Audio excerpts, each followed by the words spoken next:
to the finale of April Chino. I'm taking this dumb shit off my screen. Welcome to the finale, guys, of April Chino. We have reached the end. That's the wrong overlay that I was going to show you guys. Today, we're going to be doing a classic, a film that I appreciate quite a bit, and I was glad and happy and elated that this is the one that I chose for us to end the month on. And what more can I say other than football? It's a game of inches, Willie Beeman. It's a game of inches. Any given Sunday here today on the Johnny Loves Movies podcast. I am joined once again for the end of our journey of this month into Pacino, Mick Manhattan, Scene Snobs. Say hello to the people out there. What's up, people? Hello, yes. Hello, people.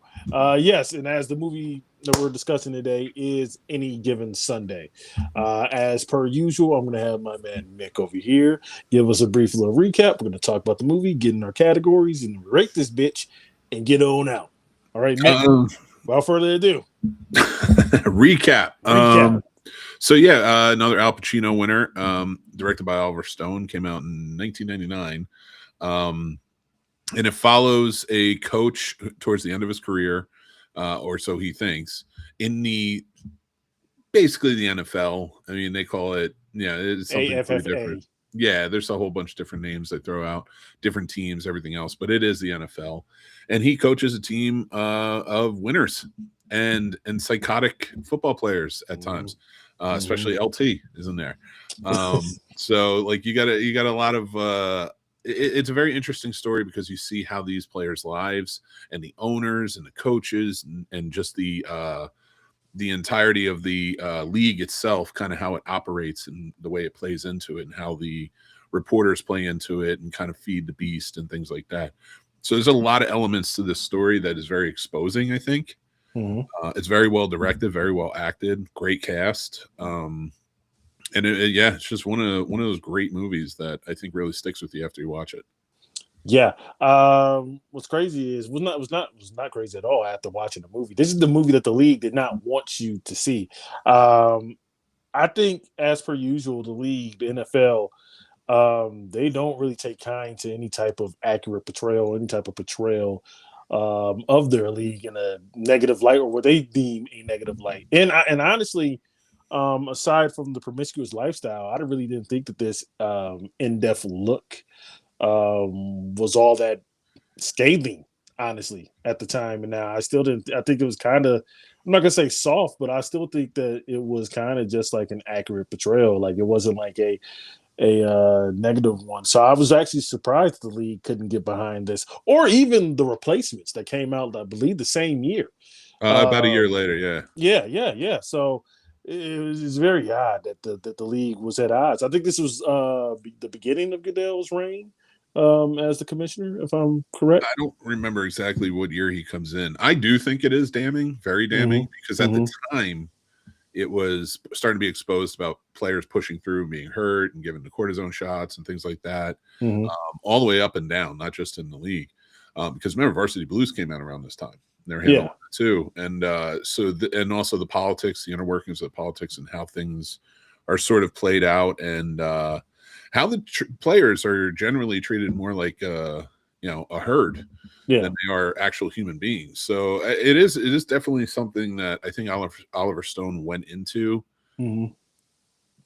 not to be damning, but to make sure that it's exposing. He's good for that. He likes to expose these things. Whether he's right or not, I think in this case he is right. Yeah. Because like, I don't know, you get a movie like Concussion 15 years later, and I really honestly feel like Concussion was more scathing, in my opinion, to the league than this. Yeah, you got some ugly stuff that you don't want to come out, but honestly, and they put their name behind that true story for Concussion. But I feel like Concussion was harder hitting in the salacious aspect, I guess, than this. I just found this just to be an entertaining ride that yeah, it did open the curtain so big, but I don't think that was so bad that the league couldn't put their name behind it. Um, you know what I mean? I don't think it was that bad. You know what I mean? What they were exposing. You know, and a lot of people in the league. I work with some people who used to play in the XFL. Mm. They made a couple practice squads in the NFL, and this is like their favorite freaking movie, right? So you got a lot of players who've been around the league and in the league who really endorse and enjoy this film. I mean, shit, you got LT in this movie. Yeah, but LT was in this movie to expose things Yeah. and things that he went through. And one of the things I will say to kind of push on that element is this movie makes the idea of being a football player exciting. Mm-hmm. But it also shows the expense of it. But I don't think that's being seen enough. In fact, I don't think this movie pushed enough. Yeah. Concussion definitely did, but remember, Concussion came out 15 years later. A lot more came out about CTE and the other scandals that the NFL was kind of putting going through and stuff. Mm-hmm. And I don't know that Concussion would have been. Honestly, I think Concussion would have fallen by the wayside had the NFL just shut up. You know, but to go back a little farther, would we even have seen? And I'm not saying CTE isn't important; it shouldn't be talked about or be in movies or media. Yeah. But if what's his name, that wrestler, Chris Benoit, yeah, hadn't killed his family, you know, and discovered he had CTE, I don't think that movie would have been as prevalent. So yeah, I guess, yeah. You know, I just guess I want to get into performances here. I think honestly, I like what Pacino was doing. I think he gives one of the best on-screen pre-game pep speeches in the history of cinema. That speech, I mocked it earlier, but yeah, winning is football, much like life, is a game of inches. I really think that Pacino gave his all in this one, and even though I love Pacino in this, I love Jamie Foxx even more in this movie. they played off each other well in it. They did. They played off really well, and I really love the fact that we actually got a taste of the performer that Jamie Foxx was going to be. You know what I mean? I have argued in the past, and I stand by this argument. I do feel like this should have been the first film that he got some awards love for, because I think the work that he put in to play Steamin' Wheelie Beeman, it's a marvel to look at. And I just thought that this is like a great coming out party for him as a dramatic actor. Like I said, I really loved it. This is like one of my favorite performances of Jamie Foxx's. And this is one of the last, if not the last, great Pacino performance. I know we talked about it before when we did the Cruising Pod and when we talked about Cinema Moment prior. But I think this is honestly possibly 99, I think, or 98. I forgot what year. I think this marked the last genuinely great performance. I think he did The Insider next, but highly disagree. But I've been on record this whole month saying that. Yeah. Because he came out with Insomnia. He came out after this. He came too. out with Angels in America, Paterno. Your favorite, Jack and Jill. Yeah, he did a lot of good stuff after this. I just don't. I think this was the last. Maybe, yeah, because like if you think about Insomnia, this might be the last Al Pacino movie where he was the direct head star. Okay, yeah. Because you had Robin Williams and Insomnia, and then everything else, it was kind of, there was more ensemble to it. Yeah, it's like more ensemble, more two-hander. I guess the reason why I don't really think about Insomnia as his last great one, or either the ones in the 2000s, is because like a lot of his gems, and even though I like Jack and Jill quite a bit, his performance in Jack and Jill, a lot of his like gems are covered in like 6 miles of shit to find the gold. Because he does Simone, but he does 12 minutes. He does like fucking The Recruit, 2 for the Money. I actually like The Recruit. I'm gonna throw that out there, but 2 for the Money with fucking Matthew McConaughey. So he does a lot. He phones in a lot of work in the early aughts, And I think that's why I don't really like those are like the diamonds in the very, very rough of that decade for him. You know what I mean? So I guess that's why I don't immediately jump to those early alt performances. But you're right. Those were good performances. But like I said, they're covered in mileage of shit in that decade. Well, I mean, older actors, it's kind of hard for them to get those same leading roles. Yeah. Stuff. Because he could have gone the Redford route, you know what I mean? He could have he could have gone the Redford route. Redford um I don't think he had a bad 2000s. You know, No, but he he was a director. yeah, that's true. And he started in the 80s with directing. So like that I think people don't realize, like, in my opinion, Robert Redford was just as much a director by the end as he was an actor. Yeah. So, Kind of like Affleck.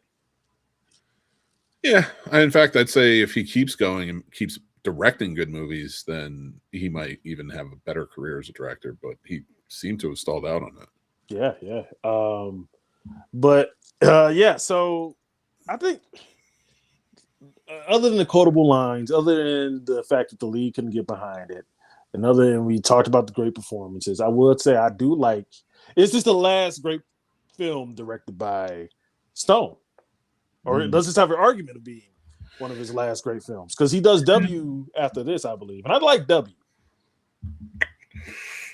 I mean, yeah, this is probably one of his last great. I'd have to look at his filmography again. You're throwing a lot of stuff at me, and you didn't get me prepared for these questions. So, sure, I'm just gonna agree with you. Like, I feel it, yeah. Vibe it out, David. Vibe it. He did Snowden, which was all right. Like, it just wasn't.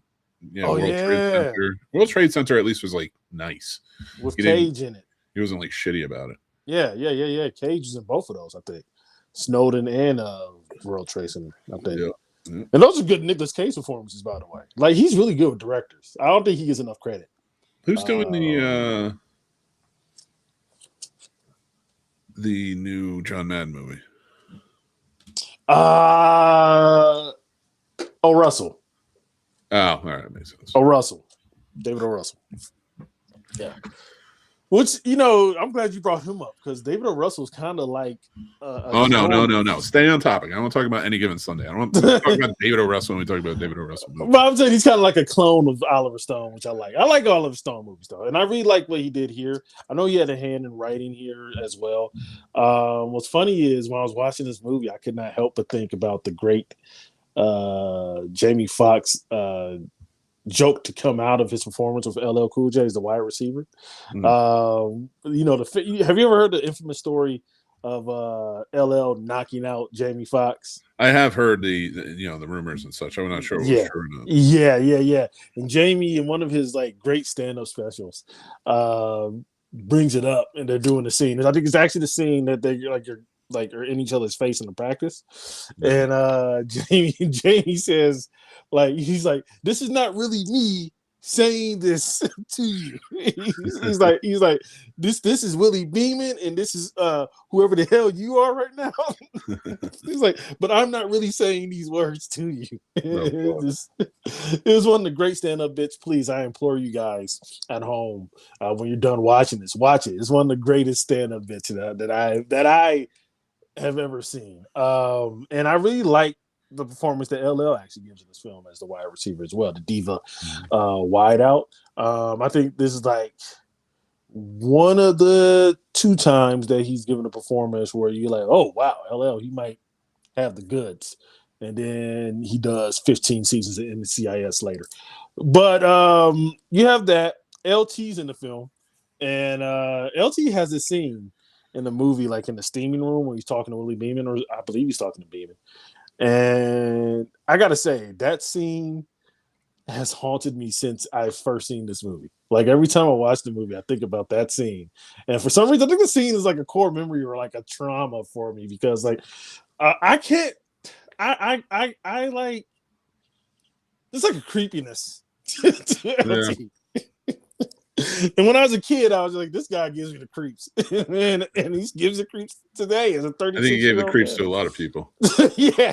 And he just, but that was a good scene, though. I have to say, I like the way the scene was set up, the lighting in it. I like the intimidation factors. I don't know if he was going for intimidation, but that shit worked because it worked on me. Yeah, that's It true. worked on me. Quaid is in it. Dennis Quaid as the over the hill quarterback is in it. He's basically Aaron Rodgers. Mhm. Uh, Well, actually, I think he was modeled after Dan Marino. yeah, he's modeled after Dan Marino, but he's who Aaron Rodgers became. Yeah. And you know what's funny is I'm a Browns fan. You're a Giants fan. Hmm. Uh, in the whole Willie Beeman situation, I'm not gonna lie to you, Mick. Every time I watch this movie, when I watched it this time, my mind went to Shador Sanders and the Cleveland Browns, and I'm just like, is this what he's going through right now? See Is me, this like what he's I doing? guess I'm old, and I can name like all the players they were seemed to be modeled after in their league at Yeah. the time. But I will say this: there is a Cleveland Brown in there, just like there's a New York Oh Giant. yeah, yeah, Jim Brown, yeah. baby. Jim Brown, baby.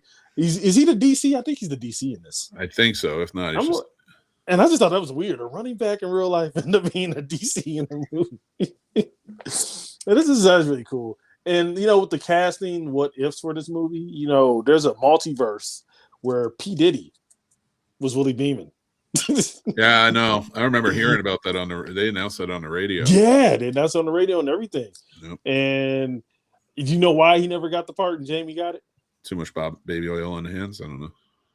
Yeah, there's a lot of baby oil, Possible. but the man couldn't throw a football. I believe it. He could not Too throw a much baby football. oil on the hands. That's what I told Yeah, you. I told you. slipped off. He's like, yeah. Yeah, man. The man could not conventionally throw a football. So, like, I think Jamie Foxx did like a demo reel of just showing him throwing. And I think Oliver liked it enough where he was just like, well, Captain Baby Oil gone. Yeah. Let's get Jamie. And I think it's a change for the better, honestly, because I don't really think. I mean, sure, he ends up doing Monster Ball later, but I really don't think I don't think he had the tools to play Steaming Willie Beeman the way that Fox did. You know No, what I mean? he wasn't even good at Monsters Ball. yeah. He was serviceable. But yeah, Fox was really good in this. Pacino was really good in this. I really like the turmoil that he was going through. Like he really conveyed world weary and like I hate this fucking job really well. Like he really he I don't know. Well, no, I do know he's 30 years in the game at that point. For him to be able to um convey that through looks and small moments. He didn't need I mean, he has those explosive moments, but he didn't need to be like explosive throughout. You know what I'm saying? Like it's Yeah, I it's, get it's a really, really good performance. I really like his speeches. Um I don't know if this man watched a game of football a day in his life or not. I don't know if he, you know, because he's a theater kid. So I don't know if there was that Venn diagram, but like I really believed him as an NFL coach.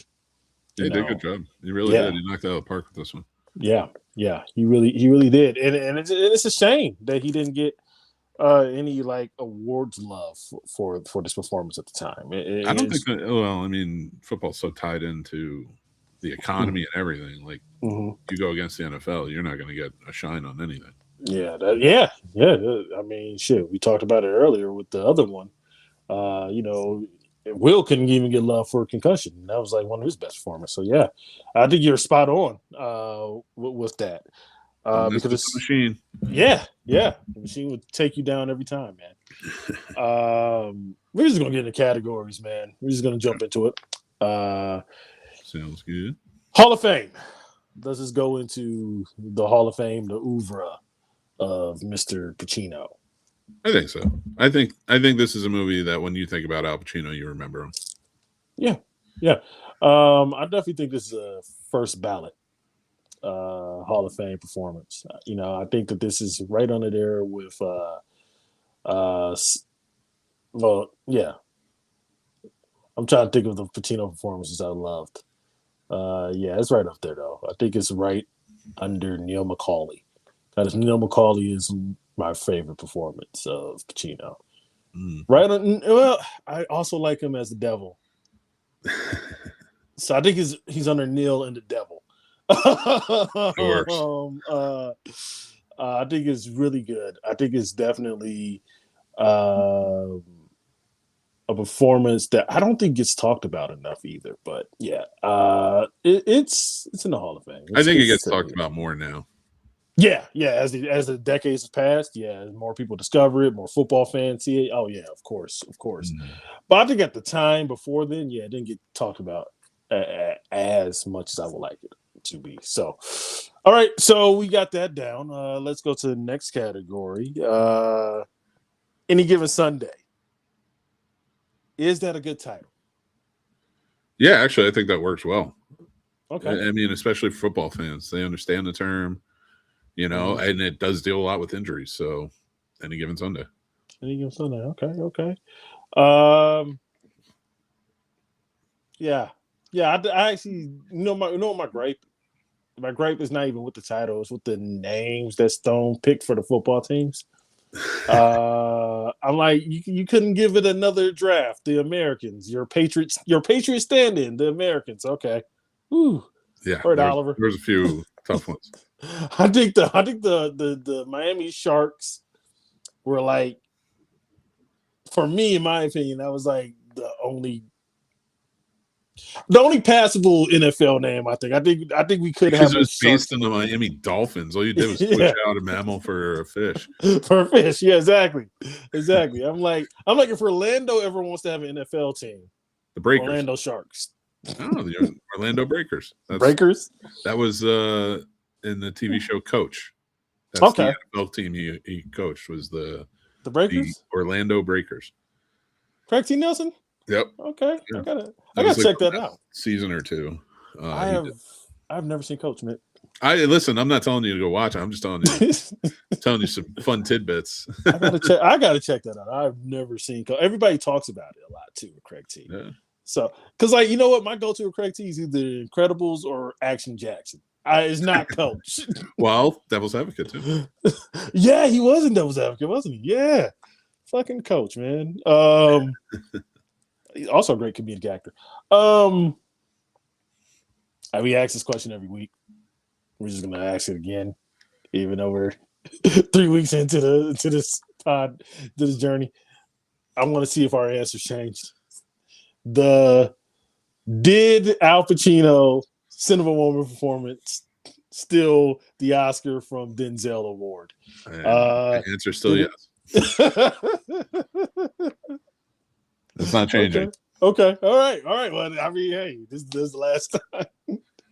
I love it. I love it. We got to it too early. That should have been our last movie. We got to it too early, but I had to keep the bit going.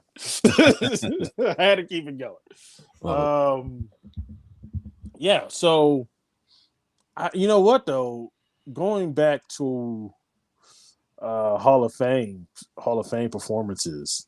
Even though this is Al's month, I do want to ask you, Willie Beeman, is it Jamie Foxx's Hall of Fame? No. No. No. He made a lot of young mistakes in this, which were Mm-hmm. fine because he was Mm-hmm. young and it was really his first time starring in a major movie like this. Okay. Okay.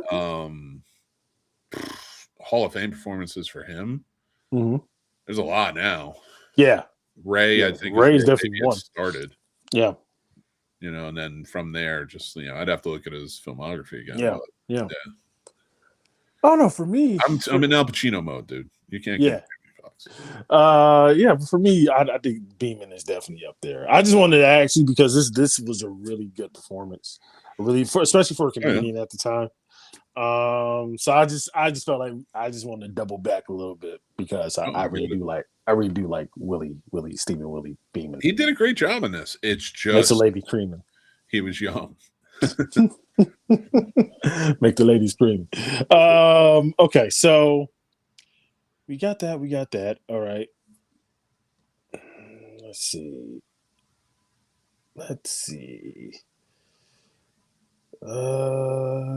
Any given Sunday. Born on a Monday, Uh-huh. Christian on a Sunday. Yeah, man. I'll just get to the rate. Like I said, this is a very short episode, guys. I feel like I'm shortchanging you, but a Well, lot's it's one going movie. on. It's hard to span it out to like an hour. Yeah. Um, I guess I would give this a solid because we do 4 out of 5. So, oh no, we do fives. My mind is at 4 out of 5, right? But my heart is saying three, No, maybe three and I'd a give half. this a 4 out of 5. I think this is definitely one of Oliver Stone's better movies, best Yeah, movies. yeah. Um, and again, like there's a lot of great actors giving a lot of great performances that stand out. Mm-hmm. I would definitely put this down as maybe a 4 out of 5 for me too. 4 out of 5. Yeah, Yeah. I'm feeling that 4 out of 5. Um, like I said, I like certain way certain scenes are shot, the lighting in certain scenes. I like the sound design. I like the music drops they put in this movie. They have great music in this movie, especially from the time. So I like the needle drops. I like the sound design in this movie. All the technical stuff, like technically, this is like a really, really, really good film. the editing And is really good when they keep going back to the intercuts of like the yep, old football while they yep, tell stories. yep. It's pretty good. And there's a collection of scenes as we talked about in Cinema Moment before, right? There are those scenes in the movie. Like I said, you have the uh his speech. You also have the back and forth he has with Jamie at his mansion or Yeah. home estate, which is really good. You have the video, those Stephen Willie Beeman video that everybody memes to death and talks about. That's still kind of iconic. I think, like for the black community, the my name is Willie Mm. Beeman. That scene is still like it's iconic to us. That's the scene. Like when we think Any Given Sunday, Mm. we think that scene. So you definitely have that. So this film has a lot of good moments in it, and I Right. think Stone was a very capable director to capitalize on that. So like, yeah, this is definitely like a 4. The more I think about that out of 5, because I like replaying those scenes too. Like sometimes when I'm having a bad day, you know, I rewatch that speech because that's a really good fucking speech. It is.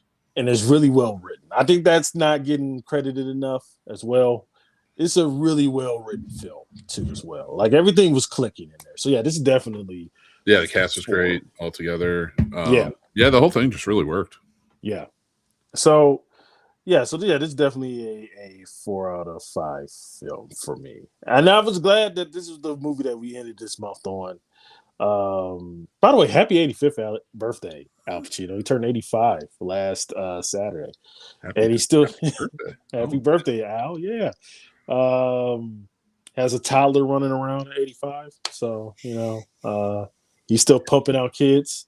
yeah, fun. Oh my God. Oh my God. I don't know why anybody would do that to a child, why they would have a kid in their 80s. It's just so sad to have a kid. But hey man, he's out. Um It's fair. he's out. But yeah, so yeah, guys, quick episode. I'm glad that we were able to talk about it. I wanted to get something done for you guys. Um, we had stuff going on last week. I had the Michael movie, so I missed it. So I'm definitely, feel like I'm shortchanging you, but hey, it is one movie that we're talking about. But I wanted to finish this month out strong with a strong pick. Mick, Good one. thank you for joining me. Thank you. Thank you so much for This giving one. me your time. Thank you for just being willing to go along on this journey of the Chino Science, as you will, the epicness of Al Pacino. But before we go, Yeah. please, please, please plug your shit. Just go check me out on the Scene Snubs. Subscribe to the channel. We have a podcast every Monday night at 8 p.m. Content every day. Check out our movie reviews, old movies, new movies, everything in between. We'd love for you to be a part of it. And we are on, you're on Popcorn and Pints. And we are also on Horror Research 30, where tomorrow We will be discussing the Luc Besson Dracula, blah, blah, blah, blah, blah, blah, blah, tomorrow. So be on the lookout for that. 8 p.m. tomorrow. Also be on the lookout a little bit earlier before the show tomorrow. You will be getting my thoughts on Daredevil Born Again and the original Netflix series, where I will be litigating the fandom and the reception that this great season has been getting versus that original Netflix show. So that's going to be dropping on the 30th, 6 o'clock, pre-recorded. Just getting my stuff together. Just got all my clips together. So be on the lookout for that on the Johnny Sturtevant YouTube channel. Johnny Loves Movies. Again, man, thank you for joining us on this journey. Please look up all of our stuff on the socials. Thank you. Good night. I don't have a sign off yet.